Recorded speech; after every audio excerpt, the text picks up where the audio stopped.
बिस्मिल्लाहिर्रहमानिर्रहीम अस्सलाम वालेकुम और जनाब वेलकम बैक लेक्चर नंबर 7। और ये हमारा जो सा लेक्चर नंबर 7 है, हमारा जो सा लास्ट लेक्चर है। और इसके बाद जो सा हम लोग ओ एस पी एफ से, या ओ एस पी एफ कह रहा हूँ, आई सी एन डी से फारिग हो जाएंगे। यानी हमारा सी सी एन ए वर्जन 2.0 जो सा है वो ख़त्म हो जाएगा। ठीक है। ये मेरा जो पेन है ये सही से काम नहीं कर रहा, उसकी वजह यह है कि प्रॉब्लम मेरा जो लैपटॉप है वो बहुत ज़्यादा बिजी है। Let me disable it's wireless. ठीक हो गया। तो आज के लेक्चर में हमने ओ एस पी एफ नहीं पढ़ना। ठीक है।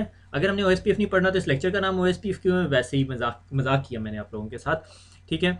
तो पहले बहुत सारे लोग कह रहे हैं सर आप कहाँ रह गए, तो मैं आप लोगों को बताता हूँ कि मैं रह कहाँ पे गया, कि मैं इतने दिन करता क्या रहा।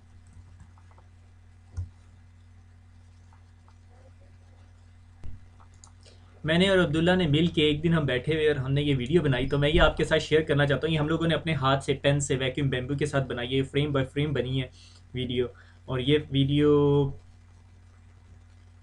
आप देख के खुद ही अंदाज़ा लगा लेंगे क्या है। ये एक्चुअली हमारी ट्रायल थी कि ये वीडियो बनती कैसी है, क्योंकि ये अब्दुल्ला का एक छोटा सा प्रोजेक्ट था कि how the cartoons are made. तो हमने ये फ्रेम बाय फ्रेम ये वीडियो बनाई है, इस वजह से मैं थोड़ा सा लेट हो गया। एनीवे सो ये कोई बड़ी चीज़ नहीं है, ये एनिमेटर सॉफ्टवेयर के अंदर हम लोगों ने बनाई है। तो इस वजह से मेरा लेक्चर जो सा है ये सी सी एन ए का जो एंडिंग है वो थोड़ी डिले होगी। तो वापस अपने लेक्चर की तरफ चलते हैं। तो लेक्चर नंबर 7 है और आज हमने जो है ओ एस पी एफ पढ़ना है। O S P F multi area O S P F. मगर इस लेक्चर को पहले मैंने पूरी स्लाइड्स बना ली। उस स्लाइड्स बनाने के बाद मुझे मैंने कहा यार मैं अपना पुराना ओ एस पी एफ तो पढ़ के देखूँ जो मैंने ओ एस पी एफ पढ़ाया हुआ है ऑलरेडी। तो जब मैंने उसको चेक किया तो आई वॉज अमेज्ड। मैं तो बहुत अच्छा पढ़ाता हूँ जो का पार्ट। तो उसकी रीज़न ये थी कि उसके अंदर मैंने जो सा ओ एस पी एफ पढ़ाया। ओ एस पी एफ के अंदर फिर आपको सिंगल एरिया पढ़ाया उसके अंदर। और लेक्चर नंबर 10 या 11 के अंदर जो आई सी एन डी 2 का है उसके अंदर मैंने आपको मल्टी एरिया भी पढ़ाया, जिसमें सिर्फ रेंज की कमांड है। राउ आई पी समराइजेशन भी पढ़ाई, सारा कुछ पढ़ाया। So there is no point of me reinventing the wheel. अगर आपने वो चीज़ पढ़ ली है तो आज के लेक्चर में आपको कुछ नया सीखने को नहीं मिलेगा। तो इससे आगे चलते हैं। तो एक्चुअली थोड़ा सा रिवीजन है और कुछ नहीं है इसमें। ठीक है। O S P F revision हमें पता है, O S P R F C 2328 है। अगर आप में से किसी को आर एफ सी पढ़ने का शौक है तो पढ़ लें, क्योंकि O S P F is a very common routing protocol, बहुत जगह यूज़ हो रहा होता है। मगर मुझे नहीं पता आप में से कितने लोगों को पता है कि सिस्को ने ई आई जी आर पी को भी लाइक नॉन प्रोप्राइटरी कर दिया। तो अब कितनी कंपनीज उसे अडॉप्ट करती हैं, that is a big question mark. हमें पता है लिंक स्टेट राउटिंग प्रोटोकॉल है, शॉर्टेस्ट पास फास्ट एल्गोरिदम पे काम करता है, डिजकेस्ट्रा एल्गोरिदम जो डॉक्टर डिजकेस्ट्रा ने इंट्रोड्यूस कराया।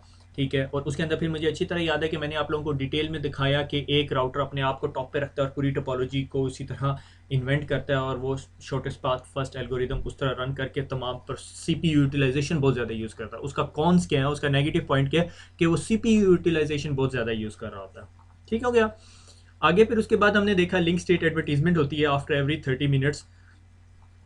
राउटर जो से अपने एडजेसेंट राउटर्स को वो एडवर्टीजमेंट भेज रहा होता है और आपस में हेलो पैकेट शेयर कर रहे होते हैं। हेलो पैकेट नॉर्मली हर 10 सेकंड के बाद शेयर हो रहा होता है, अनटिल अनलेस आपके पास N B M A type या frame relay type non broadcast multi access type का नेटवर्क हो, एन बी एम ए। ठीक है। जो लाइक दिस तरह का अगर इसमें एक ब्रॉडकास्ट करे तो तमाम राउटर्स को मिलती है। उसके अंदर हर 30 सेकंड्स के बाद ये हेलो पैकेट भेज रहा होता है। हेलो पैकेट्स के अंदर क्या कॉन्टेंट्स होते हैं मेरे ख्याल में हमने डिटेल में डिस्कस किया हुआ है। और ये जो L S A link state advertisement है उसकी बेस पे L S D B link state database बनाई जाती है। हर राउटर अपने पास तमाम लिंक्स की डेटाबेस बना के रखता है। और उसके बाद शॉर्टेस्ट पाथ फर्स्ट एल्गोरिदम हमें पता है, राउटर आईडी का हमें पता है कि राउटर का जो सा है हर वो इंटरफेस जिसका बिगेस्ट आईपी एड्रेस है उसको as a router ID use करता है, अनटिल अनलेस आपने मैनुअली असाइन किया हुआ हो। और उसके अलावा क्या है कि अगर आपके पास कोई लूप बैक इंटरफेस है तो फिर उसको प्रेसिडेंस मिल जाती है, लूप बैक इंटरफेस के आईपी एड्रेस को as a router ID use करता है। शो आईपी यूएसपीएफ नेबर्स आपको नेबर्स दिखाता है, D R not a B D R और बी आर अदर्स। ये एक कॉन्सेप्ट है जो मैंने कहा आज डिस्कस कर लें। और इसको इसको क्विकली लैब में दिखा दूंगा मैं आप लोगों को। N B M A network non broadcast multi access network, या आप समझ लो फ्रेम रिले टाइप के जो नेटवर्क्स हैं अभी अब कितने एग्जिस्ट करते हैं आई हार्डली नो। क्योंकि नॉर्मली जब आपके पास हम मैं आपसे जब राउटर्स की बात करता हूँ तो मैं कहता हूँ यूं दो राउटर्स हैं और उनके बीच में लिंक है, ये तो पी टू पी लिंक हो गया ना। ऐसे नेटवर्क्स तो बहुत मिलते हैं। अगर कभी आपको कोई ऐसा नेटवर्क मिल जाए जिसमें एक स्विच है और उसमें सारे राउटर्स आपस में कनेक्टेड हैं और वो आपस में एक दूसरे के साथ ब्रॉडकास्ट करते हैं तो हमारे लिए मसला हो जाता है। क्या मसला होता है? राउटर कैसे काम करता है? राउटर के ऊपर इधर 10 का नेटवर्क लगा हुआ है, ठीक है, और उसने ये नेटवर्क डाउन हो गया, तो इन तमाम राउटर्स ने क्या किया होता है, एक दूसरे के साथ नेबर रिलेशनशिप बनाए होते हैं, ठीक है। इसका इसके साथ, इसका इसके साथ, फिर इसी तरह सी के भी तमाम के साथ रिलेशनशिप होंगे, डी के भी तमाम के साथ नेबर रिलेशनशिप होंगे, नेबर्स होंगे सब आपस में एक दूसरे के। तो क्या होगा, जिस तरह ये 10 का नेटवर्क डाउन होगा तो ये राउटर जो सा है इमीडिएटली लिंक स्टेट एडवर्टीजमेंट भेजेगा कि I can not take you to network 10, और वो जो सा है वो ये लिंक स्टेट एडवर्टीजमेंट सी को भी भेजेगा, ई को भी भेजेगा, बी और डी को भी भेज देगा। अब जिस तरह बी को मिलेगा, बी कहेगा ओ ओ मेरे पास कोई एडवर्टीजमेंट आई है, मैंने उसे अपने नेबर्स के पास भेजना है, और इस तरह बी जो सा है वो इन 3 जगहों को भेज देगा, और जिस तरह सी के पास आएगी तो सी भी इसी तरह 3 के पास भेज देगा, और ई है वो भी इसी तरह सबके पास भेज देगा। तो उससे क्या हो जाएगा, ये सारे का सारा मैस क्रिएट हो जाएगा। अब इस मैस को ओवरकम करने के लिए क्या करते हैं कि जब ये राउटर्स आपस में एक दूसरे को आइडेंटिफाई करते हैं कि हम लोग जो से है वो डी आर और बी एनबीएमए नेटवर्क टोपोलॉजी के अंदर, हमारी टोपोलॉजी ऐसी है कि जिसमें हम सारे एक दूसरे को देख सकते हैं, और हम में से कोई भी एक चीख मारेगा तो वो समझेगा अच्छा मेरे पास आई, अब मैं अपने सब लोगों को बताऊं, तो it would create a problem. तो ये आपस में इलेक्शन करके एक राउटर को डीआर बना देते हैं और एक को बीडीआर बना देते हैं। अब अगर नेट राउटर ई के पीछे 10.x का नेटवर्क लगा हुआ और वो डाउन हो जाता है, तो राउटर ई इसकी अपडेट बी और डी को भेजेगा और किसी को नहीं भेजेगा। उसकी रीजन क्या है, उसकी रीजन ये कि नेटवर्क के अंदर लूप क्रिएट ना हो, और फिर डी आर जो है डेजिग्नेटेड राउटर है वो तमाम नेबर्स को अपडेट करेगा। ठीक हो गया। इनका जब जब इस तरह के राउटर्स का आप routing show IP OSPF neighbours देखोगे तो इसके अंदर इसका फुल रिलेशनशिप तो यहाँ स्टैब्लिश हुआ होगा, मगर नॉन फुल रिलेशनशिप जिसे हम टू वे रिलेशनशिप कहते हैं वो नहीं बनेगा इन डी और सी के साथ। तो उससे क्या होगा कि फुल नेबर रिलेशनशिप स्टैब्लिश नहीं होगा, इसलिए वो सी और डी को राउटर ई सी और डी को अपना डायरेक्ट नेबर नहीं समझेगा, वो समझेगा कि ये मेरे से डायरेक्टली कनेक्टेड नहीं है, मैंने अपनी अपडेट सिर्फ ए और बी के पास भेजनी है, और ए और बी की जिम्मेदारी है सी और डी को अपडेट करना। उसकी वजह से फिर ये लूप्स क्रिएट नहीं होंगे। इसी तरह अगर वो ई के पास से अगर से नेटवर्क 10 डिलीट हो गया और उसने ये अपडेट ए और बी को भेजी, और बी या ए में से फॉर एग्जांपल ए अपडेट कर देता है सी का राउटिंग टेबल और डी को भी अपडेट भेजता है, तो डी कभी भी वो अपडेट ई को नहीं भेजेगा या सी को नहीं भेजेगा। वो अगर उसने अपडेट करना होगा तो वो फिर ए या बी को भेजेगा, और ए बी को पता होगा कि हमने कहाँ कहाँ अपडेट भेजी हुई। तो नेटवर्क के अंदर लूप क्रिएट नहीं होगा, मगर that implies with the topology. ठीक है, पी टू पी नेटवर्क के अंदर आपको D R B D R की जरूरत ही नहीं पड़ती। ठीक है, जीएनएस में अगर आपने इसकी लैब करनी हो तो आप एक स्विच लें और उस स्विच के साथ जो है वो 4 राउटर्स लगा दें, तो वो आपको सारा कुछ दिखा देगा। इसलिए मैं आपको क्विकली एक जीएनएस की लैब बनाता हूँ। ये रफ सी लैब मैंने बनाई है कि ये एक स्विच है, उसके साथ 3 ये जो से मैंने राउटर लगा दिए, और इन चारों राउटर्स को आपस में मैंने कनेक्ट कर दिया। और अगर मैं अब आपको राउटर 1 के ऊपर लेके जाऊँ, ये ऑटो कॉस्ट रेफरेंस बैंडविड्थ मैं भी आपको थोड़ी देर में डिस्कस करूँगा। ठीक है, और मैं आज थोड़ा सा तेज़ इसलिए पढ़ा रहा हूँ कि मैं बहुत ज़्यादा एक्साइटेड हूँ, और दूसरी बात ये कि ये सारी रिवीजन है, so there is no point. मुझे लग रहा है कि हम सीसीएनए में बहुत ज़्यादा जो से है वो फंस गए हैं, हम सीसीएनए से बाहर ही नहीं निकले अभी तक। So I am very excited to break the shell and come out towards anything new. What new? CCNA, security, or CCNP. Anyway, तो we have a good news, which might not be a good news, but will work out. वो मैं आखिर में discuss करूँगा। अच्छा, तो मैंने क्या करना था, एक्साइटमेंट देखें मेरी। Show IP OSPF neighbours. ठीक है, ये मुझे देखो मेरे नेबर्स दिखा रहा है, वो मुझे बता रहा है कि ये जो राउटर 5 है, ये राउटर 5 का IP एड्रेस है। ठीक है, ब्रिज आईडी करके आप राउटर 5, ठीक है, फुल है, और BDR फुल BDR, और राउटर 2 और राउटर 3 और 4 जो से है वो नॉन BDR है, DR अदर है। ठीक है, इसी तरह अगर मैं से फॉर एग्जांपल राउटर 4 के अंदर चला जाता हूँ और शो OSPF नेबर और एंटर करता हूँ, ये देखें वो बता रहा है राउटर 1 जो है उसका डेजिग्नेटेड राउटर है। ठीक है, और बैकअप डेजिग्नेटेड राउटर, और राउटर 3 जो सा है वो DR अदर है। ठीक है, यानी फुल स्टेट नहीं है, उसकी फुल नेबर स्टेट नहीं है, वो 2 वे स्टेट है। आपकी बुक के अंदर उसको थोड़ा कंफ्यूजिंग वे में बताया हुआ, मगर इन शॉर्ट में आपको बताता हूं कि इस टोपोलॉजी में वापस मुझे उस डायग्राम में ही आना पड़ेगा। पेन किधर गया, कि इस राउटर का इसके साथ रिलेशनशिप, या इस राउटर का इसके साथ रिलेशनशिप, या इस राउटर का इसके साथ रिलेशनशिप फुल नहीं है, फुल स्टेट में नहीं है। ठीक है, वो 2 वे स्टेट में। This is what it is showing here. ठीक है, 2 वे। इसके अंदर वो यानी अपडेट जो है वो DR BDR को भेजेगा, इसके पास नहीं भेजेगा। तो that is the simple topology design, ठीक है। उसके बाद हमने क्या देखा, हमने show S P F neighbours देख लिया, show S P F database देख ली। डेटाबेस के अंदर तमाम लिंक्स और राउटिंग लिंक की स्टेट्स वगैरह की इंफॉर्मेशन होती है। और शो आई पी राउट हमें पता है, show I P O S P F neighbors पता है, ठीक है। अगर कोई राउट जो सा है वो ओ से डोनेट हुआ होता है तो इसका मतलब वो ओ एस पी एफ का राउट है। आई ए से होता है तो इंटर एरिया राउट्स हैं। और अगर बिल्कुल ही बाहर से आ रहे होते हैं तो वो बाहर से, अब मैं किस तरह समझाऊँ आप लोगों को कि A S B R autonomous system border router, मगर ऑटोनमस सिस्टम बॉर्डर राउटर आपकी डिटेल में नहीं है और टाइप्स आपकी उसमें नहीं है, मगर मैं क्विकली आपको थोड़ा सा डायग्राम ड्रॉ करके दिखा देता हूँ। अच्छा जी, वेलकम बैक। आज हम पढ़ेंगे ओ एस पी एफ। कैसे पढ़ेंगे O S P F is, अब आप लोग ने बहुत सी सी एन ए पढ़ लिया, आपने अपने मैनेजर को कहा कि मुझे सी सी एन ए बहुत आता है, ठीक है, सुबह शाम सी सी एन ए आता है और मैं राउटिंग प्रोटोकॉल का बहुत एक्सपर्ट हो गया हूँ। आपके मैनेजर ने कहा ठीक है, हमारे पास 10 राउटर्स हैं और उनका नेटवर्क बना दो, ठीक है। आपने क्या किया, आपने जी एक O S P F router लिया, उस पर आपने कहा कि भाई मैंने एक राउटिंग प्रोटोकॉल चलाना है, ठीक है। और उस राउटर का जी साथ कोई 2 राउटर्स और है, ठीक है। ये आपस में आपने कहा कि मुझे ना कोई रिलायबल नेटवर्क बनाना है, ठीक है, तो आपने ये बना दिया, ठीक है। उसके बाद आपके मैनेजर ने कहा कि यार अब इससे आगे भी चलें हम थोड़ा, तो आपने कहा ठीक है हम इससे थोड़ा सा आगे चलते हैं। और मैंने क्या किया, हमारे पास ये जी 4 राउटर्स का एक एरिया है, ठीक है, ये कुछ ऐसे कनेक्टेड हैं आपस में, और ये फिर एक और किसी कंट्री के अंदर या किसी और लोकेशन के अंदर जियोग्राफिकली भी डिफरेंट हो सकते हैं, ठीक है। ये कोई 4 सेट ऑफ राउटर्स है, मगर ये इतना रिजिलियंट नेटवर्क नहीं है, ठीक है। अब मैंने क्या किया, अब उसने कहा कि भाई ये जो हमारा जो हेड ऑफिस है इसके साथ, या ये जो कंट्री जिसके अंदर हमारे हेड ऑफिस रन हो रहे हैं, इन सब के साथ कनेक्ट करना है। मैंने कहा ठीक है, कोई मसला नहीं, हम कनेक्ट कर लेते हैं। और मैंने जो सा है इसको ऐसे कनेक्ट कर दिया, इसको ऐसे कनेक्ट कर दिया। अब इस नेटवर्क के अंदर, ये जो ब्लू कलर का नेटवर्क था, इस नेटवर्क के अंदर हमारे पास रफली से फॉर एग्जांपल 60 नेटवर्क्स चल रहे थे, ठीक है। और इसके अंदर जो से हैं, ये जो छोटा सा नेटवर्क था नॉन रेजिलियंट है, इसमें रेजिलियंस भी इतनी ज़्यादा नहीं है, मगर इसके अंदर 100 नेटवर्क्स चल रहे हैं। अब ये 100 और 60 नेटवर्क्स की इंफॉर्मेशन इधर राउटिंग टेबल्स में इधर भी जाएगी, से फॉर एग्जांपल इधर भी चलेगी, इधर भी चलेगी। तो ये जो राउटर्स हैं, और अगर इधर से कोई लिंक अप या डाउन होता है तो वो तमाम राउटर्स जो से आपस में डिस्टर्ब हो रहे होते हैं। हमने क्या किया, हमने कहा जी अच्छा, मैंने CCNA के अंदर पढ़ा था, एक कॉन्सेप्ट था इस कॉल्ड एरियाज़। तो हमने क्या किया, हमने कहा कि इसको जो सा है हम एरियाज़ में डिवाइड कर देते हैं, ठीक है। ये एक एरिया बना दिया हमने, इसको कहा हमने इसको एक एरिया बना दिया, ठीक है। ये सारे कॉन्सेप्ट्स हमने बड़ी डिटेल में पढ़े हुए हैं, ठीक है। हमने इसको एक एरिया बना दिया, ठीक है। हमने कहा कि भैया ये जो एरिया है, हमने इसको कहा जी एरिया 20, ठीक है।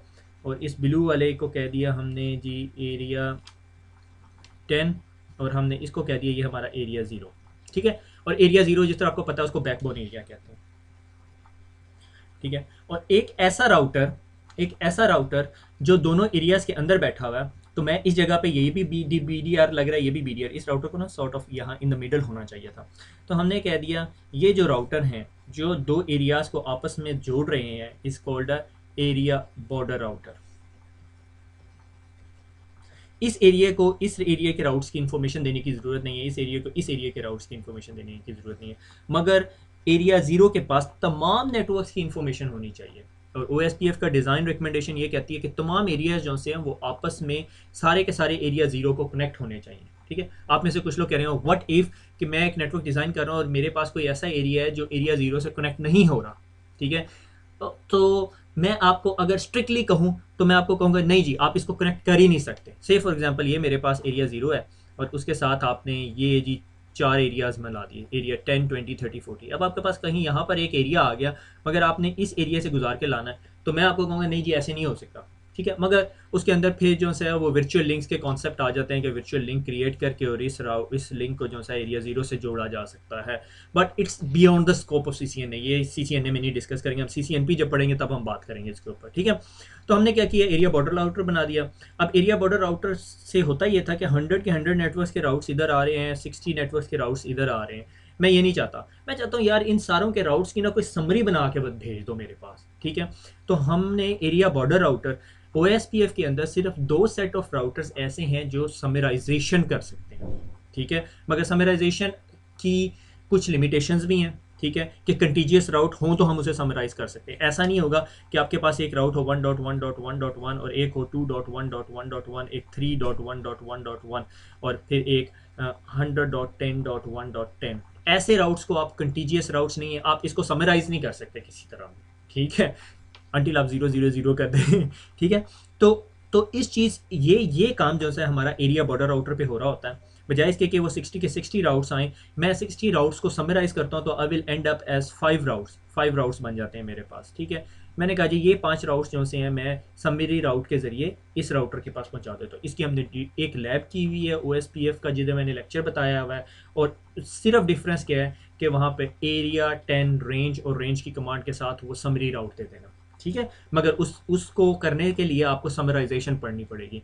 और मेरे ख्याल में मैंने उस लेक्चर के अंदर बहुत डिटेल में बताया। जिस टाइम मैं उस टाइम वो लेक्चर पढ़ा रहा था तो मैंने जो सा है मल्टी एरिया का कॉन्सेप्ट उस टाइम CCNA में नहीं था, मगर मैंने आदत से मजबूर होकर आपको उसमें भी बताया।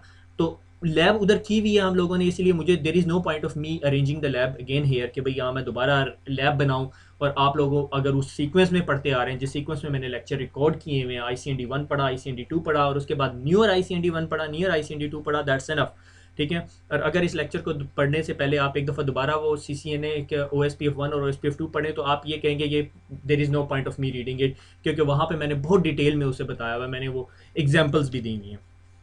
यहाँ पे थोड़ा सा सिर्फ डिज़ाइन को हम डिस्कस कर रहे हैं।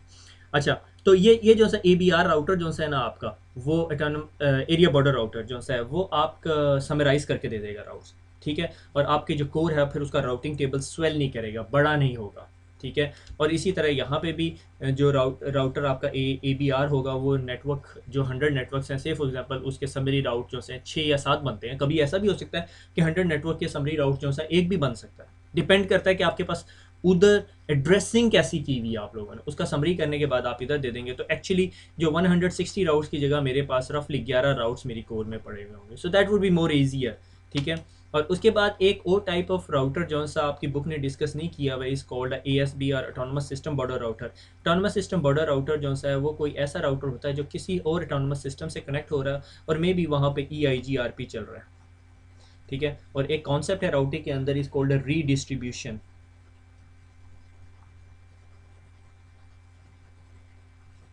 रीडिस्ट्रीब्यूशन क्या होता है कि एक राउटिंग प्रोटोकॉल के अंदर से राउट्स निकाल के दूसरे राउटिंग प्रोटोकॉल के अंदर पहुंचा देना, इस कॉल्ड रीडिस्ट्रीब्यूशन, ठीक है। तो वो रीडिस्ट्रीब्यूशन जो कर रहा होता है वो आपका ऑटोनमस सिस्टम बॉर्डर राउटर है और वो भी राउट समराइजेशन कर सकता है, ठीक है। सिर्फ ये 2 राउटर्स ऐसे हैं जो आपके ऑटोनमस सिस्टम आपके राउट समराइजेशन करते हैं OSPF के अंदर। एरियाज़ की फिर फर्दर टाइप्स हैं वो आपकी बुक ने डिस्कस नहीं की हुई, मेरे ख्याल में वो उन्होंने वो CCNP लेवल पे छोड़ा हुआ और हम CCNP में बहुत डिटेल से पढ़ेंगे, you will be very satisfied. मेरे ख्याल में that is more than enough कि जो आपको पेपर पास करने में हेल्प कर सकता है, ठीक है। तो एक्चुअली कॉन्सेप्ट ये सिंगल एरिया हमने कहा जी बैकबोन 0 हमारा जो प्राइमरी OSPF जब बनाना है तो आपने एरिया 0 बनाना है और उसके बाद बाकी एरियाज़ बनाना है, ठीक है। अच्छा, कुछ लोगों का कॉन्सेप्ट ये होता है, ये बड़ी मिसअंडरस्टैंडिंग होती है कि किसी ने भी, हम लोग एक्चुअली बीइंग टेकी ना ये बात समझते नहीं है। Beyond the scope of CCNA में नहीं है, मगर ये आप लोगों को करियर में बहुत सारी चीज़ें सीधी करने में मदद देगा। एक चीज़ होती है बिजनेस, ठीक है। ये जो IT डिमांड है ना ये बिजनेस ड्राइव करता है, ठीक है। IT अपग्रेड, अगर आपकी कंपनी का बिजनेस ग्रो कर रहा है तो आपका IT इंफ्रास्ट्रक्चर ग्रो करेगा, और जब आपका IT इंफ्रास्ट्रक्चर ग्रो करेगा तो फिर आप न्यू किट्स या न्यू इंफ्रास्ट्रक्चर लगा सकते हैं। अगर आपकी कंपनी है उसका लॉस में जा रही है और आप अपने IT हेड के पास जाके कहते हैं नहीं अब जो सा है मेरे पास पहले से, फॉर एग्जांपल मैं छोटी एग्जांपल लेता हूँ कि 3750 लगा हुआ था स्विच, ठीक है, 3750 बड़ा स्विच है। आप कहें नहीं जी मुझे तो 6500 चाहिए, उसके बगैर काम नहीं हो सकता, ये एथिकल नहीं है। अगर आप किसी नेटवर्क इंजीनियर के पास जाओ और उसे कहो जी हमारे पास इतना बजट है तुम्हें क्या चाहिए, तो वो कहेगा हमें बड़े स्विचेस चाहिए। उसके दिमाग पे उस टाइम जो चीज़ छाई होगी ना वो डिमांड करेगा, वो बिजनेस नीड नहीं देखेगा, ठीक है। मुझे एक जगह काम करने का मौका मिला, ठीक है। उनका इंफ्रास्ट्रक्चर कोई इतना बड़ा नहीं था मगर उनका जो टेकी था वो बहुत लालची था, क्योंकि ज़ाहिर हर बंदा अपना career growth, I can fully understand कि हर बंदा अपने करियर ग्रोथ की बात कर रहा होता है, ठीक है। से फॉर एग्जाम्पल उसके पास जो है ना 150 सर्वर्स लगे हुए थे। उसका हेड IT ने उससे बात की, उसने कहा जी ये 150 सर्वर्स हैं और हमने 5 सर्वर्स या 10 सर्वर्स और ऐड करने हैं इस साल में, 5 सर्वर्स और मेरे ख्याल में 5 एक और लाइक मीडियम साइज सर्वर, रफली 10 सर्वर्स ऐड हो रहे थे। उस टेकी ने अपने हेड आईटी को फंसाया हुआ था। उसने कहा जी ये जो 3750 है ना वो कैपेबल नहीं है, और हमें ना मिनिमम 6500 चाहिए, और 6500 की जो रफली कॉस्ट ना, रफली कॉस्ट मैं यानी बड़े प्यार मोहब्बत से 6500 लगा रहा हूँ, ठीक है। और वो 6500 आ गए थे उस टाइम तक। रफली जो सा है वो 40 to 50 ग्रैंड, मैं पाउंड्स में बात कर रहा हूँ, ठीक है। 40 से 50 हज़ार पाउंड का आएगा। वो हेड आईटी सर पकड़ के बैठा हुआ है कि वो अब ये समझ रहा है कि भाई ये वाकई इसकी रिक्वायरमेंट है, मगर वो टेकी को 6500 दिमाग पे सवार हुआ था और कोई मसला नहीं था। बहरहाल उसने एक आउटसोर्सिंग कंपनी से बात की, उसने कहा यार ये मैं एवेल्यूएशन करवा लूँ। वो खैर मेरे पास आ गई, और मैंने जब उसको देखा तो मैंने कहा यार अगर आप 150 सर्वर 3750 पे चला रहे हैं, वाई डोंट यू स्टैक दम। तो 3750 को स्टैक करें, और 150 अगर आपने पहले चलाए हुए हैं तो 10 और चलाने में क्या मसला होता है, ठीक है। हमने बहरहाल उस नेटवर्क की कैपेसिटी एनालिसिस किया और वी डिडंट पुट 6500, और that techie was not very happy with us. मगर बिजनेस ड्रिवन होना चाहिए, ठीक है। पर पॉइंट ये था कि कुछ लोग क्या करते हैं, कुछ लोग क्या करते हैं, अगर उनके पास 5 या 6 राउटर्स का नेटवर्क होता है तो वो अपनी CCNA की लैब कराने के चक्कर में एक राउटर को एरिया 0 में रख देते हैं और बाकी 3 को एरियाज 1 के अंदर रखते हैं। हालांकि इस चीज़ की कोई ज़रूरत नहीं होती, वो पॉइंट टू पॉइंट नेटवर्क होते हैं और उनके पीछे जो सा है कुछ इतना लगा हुआ भी नहीं होता। तो लैब जो सी है वो लैब के अंदर किया करें, प्रैक्टिकल लाइफ के अंदर ना किया करें, ठीक है। लैब इन्वायरमेंट कंट्रोल्ड होता है, don't affect your business, don't affect your employer, ठीक है। So this is just the ethical message, ठीक है। तो लाजिम नहीं होता, मगर कुछ कुछ जगह पे कंस्ट्रेंट भी आ जाते हैं, कुछ जगहों पे कंस्ट्रेंट आ जाते हैं जब आप को पता है कि से फॉर एग्जांपल इस राउटर के पीछे जो है ना कोई 50 डिफरेंट सबनेट्स चल रहे हैं, and you don't want this 50 subnets to mess up the area 0, तो फिर आप उसको एरिया सब डिवाइड करवा सकते हो। समझ आती। उसके बाद आगे चलते हैं। हम OSPF से जान छुड़ा चुके हैं, अब हम आगे जी। अच्छा, OSPF के अंदर एक बात और बताना भूल गया कि जो मैंने कमांड भी यहाँ पे लिखी हुई थी आप लोगों के लिए।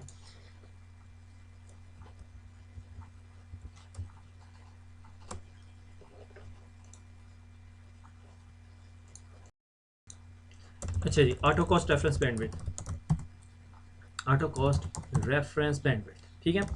यानी जब आपका आपका नॉर्मल राउटर जो है OSPF है, वो आपकी कॉस्ट कैसे कैलकुलेट करता है, 100 divided by bandwidth in MBPS, ठीक है। अगर आपके पास 10 MBPS का लिंक है तो कॉस्ट वैल्यू 1 आएगी, 100 MBPS का लिंक है तो कॉस्ट वैल्यू 1 आ जाएगी। अब 1 GBPS का लिंक है, कॉस्ट वैल्यू 1, और तमाम की कॉस्ट। तो आपका OSPF जो है मोर देन 100 फास्ट इथरनेट के अलावा किसी भी लिंक की कॉस्ट कैलकुलेट नहीं कर सकता। उसके लिए आपको जो रेफरेंस बैंडविड्थ है, ये जो 100 ऊपर आ रहा होता है, उसकी वैल्यू चेंज करने के लिए ऑटो कॉस्ट रेफरेंस बैंडविड्थ की कमांड चेंज करने, तो आपका राउटर जो है वो OSPF की आपकी कॉस्ट एवेल्यूएशन जो है वो कर सकेगा, ठीक है। वो राउटर OSPF 1 और यहाँ पे जाके ऑटो कॉस्ट रेफरेंस बैंडविड्थ, ठीक है, मेगाबिट्स पर सेकंड, और यहाँ पे रेफरेंस बैंडविड्थ कर दो जी, से फॉर एग्जांपल 1000 कर दी या 10,000 कर दी, ठीक है, depending upon the link. 10 GBPS के लिंक के ऊपर आप OSPF रन कर रहे हैं, अगर आप कर रहे हैं तो फिर आपको मेरे लेक्चर सुनने की ज़रूरत नहीं है, आपको बेटर लेक्चर सुनने की ज़रूरत है। मेरे लेक्चर में वो क्वालिटी नहीं मिलेगी आपको, ठीक है ना। क्योंकि अगर आपके पास 10 गीग के लिंक चल रहे हैं और जिस राउटर के वैन लिंक्स हैं वो, और आपके पास OSPF रन हो रहा है, तो definitely you would know much OSPF than me. Anyway, आगे चलते हैं। 3G 4G VSAT, सिस्को ने ये चीज़ डाल दी, और जब मैंने ये कोर्स आउटलाइन पढ़ी, आई वॉज वेरी एक्साइटेड, जब ये CCNA वर्जन 2 के अंदर ये कोर्स आउटलाइन आई। मैंने कहा जी उस्ताद मज़ा आ जाएगा। मगर मैंने जब बुक ओपन की तो उसके अंदर ट्रस्ट मी 3G और 4G का सिर्फ 1 पैराग्राफ, रफली 1 पेज, और VSAT के ऊपर 1 page, that's it, no more than that. तो अब उस 1 पेज के अंदर मुझे ये नहीं समझ मैंने पढ़ाना क्या है और क्या छोड़ना है, ठीक है। अगर मैं प्रॉपर 3G और 4G या टेलीकम्युनिकेशन पे जाएँ तो हम लोग एज सच एक पूरे के पूरे टॉपिक की बात कर रहे हैं, बल्कि मेरे पास बहुत सारी रिक्वेस्ट आई हैं, मगर मसला ये है कि यानी मेरा मेरा एक्सपोजर एज सच इतना नहीं है, मगर मेरे पास जो बंदा है वो थोड़ा ढीला है टेलीकॉम का, तो मैंने उसे रिक्वेस्ट की थी, उसके साथ मसला है, इस वजह से वो नहीं कर सका। और VSAT is a different technology, Europe और उस साइड के वर्ल्ड पे यूज़ नहीं होती, ये मोस्ट ऑफ द कंट्रीज़, ऐसे कंट्रीज़ में यूज़ हो रही होती जहाँ पे लोकल इंफ्रास्ट्रक्चर बहुत अच्छा नहीं होता। मुझे कपल ऑफ ट्रेनिंग्स करने का मौका मिला है VSAT के ऊपर, तो अब मुझे ये नहीं पता कि मैं इन तमाम तीनों चीज़ों को कैसे बंडल अप करके आप लोगों को बताऊं, क्योंकि आपको लिटरली उन चीज़ों की ज़रूरत नहीं है, ठीक है, CCNA का एग्ज़ाम पास करने के लिए ज़रूरत नहीं है, ठीक है। 3G 4G third generation fourth generation technology difference यहाँ पर है कि आपके जो ये वीडियो सिग्नल, ये आपके जो मोबाइल या टेलीफोन सिग्नल जो से हैं वो आपको टावर जो से आपको ट्रांसमिट कर रहा होता है, और हर टावर के नीचे एक राउटर लगा होता है, राउटर जो है वो आपके ISP से कनेक्टेड होता है, और 3G में आपको कम स्पीड मिलती है, 4G में काफ़ी बेहतर स्पीड मिल रही होती है, ठीक है।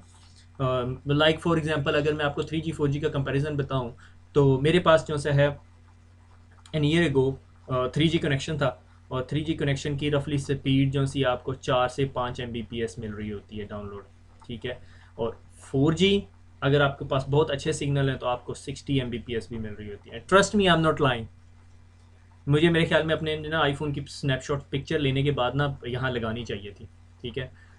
होल्ड करें, मैं अभी आपको लेकर आता हूँ फिर पिक्चर, फिर ही आप मेरी बात मानेंगे। Welcome back. It took me some time to copy the picture. ये speedtest.net है, ठीक है। और आप लोगों को यहाँ से अंदाज़ा हो गया होगा जो लोग इस कंट्री में रहते हैं, ठीक है। और look at that speed, look at that speed, ठीक है। मगर दैट डिपेंड्स, अगर ये अभी मैं थोड़ा और करीब होता है टावर के तो it will go up to 60 is the biggest record, ठीक है।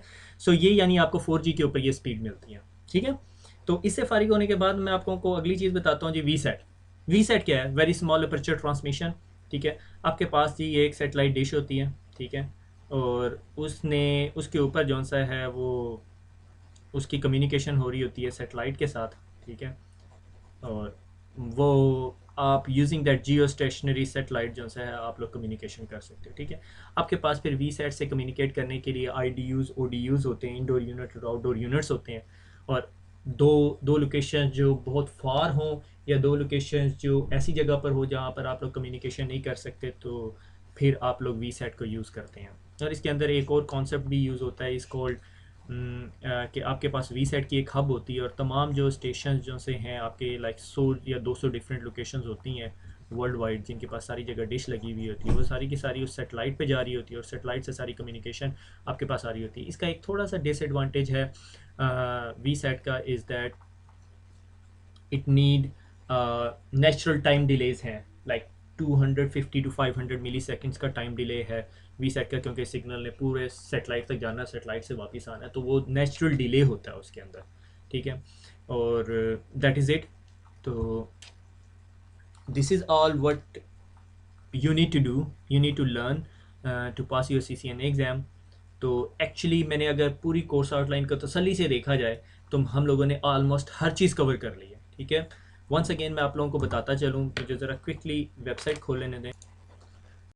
तो अगर आप वीडियो लाइब्रेरीज़ के अंदर जाएं तो आपने पहले ICND 1 पूरा पढ़ना है, फिर ICND 2 पढ़ना है, फिर नए वाला ICND 1 पढ़ना है। इसकी जगह मुझे ICND 1 वर्जन 2 लिखना चाहिए था, और ICND 2 वर्जन 2 मैं इसको आज चेंज करके ICND 1 वर्जन 2 और ICND 2 वर्जन 2 कर दूँगा, ठीक है।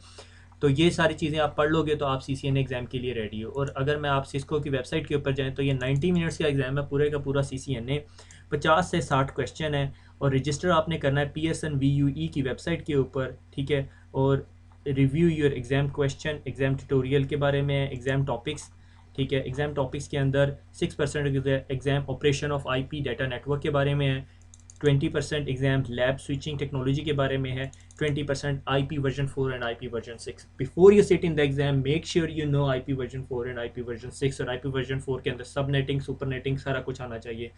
IP routing technologies, OSPF, EIG, RP, RIP, IP services के अंदर क्या ये डिटेल देता है ये देख लेते हैं। DSCP के बारे में आपको आइडिया होना चाहिए, ACLs की इन्फॉर्मेशन होनी चाहिए, named ACL, one way net हमने सारा पढ़ा हुआ है।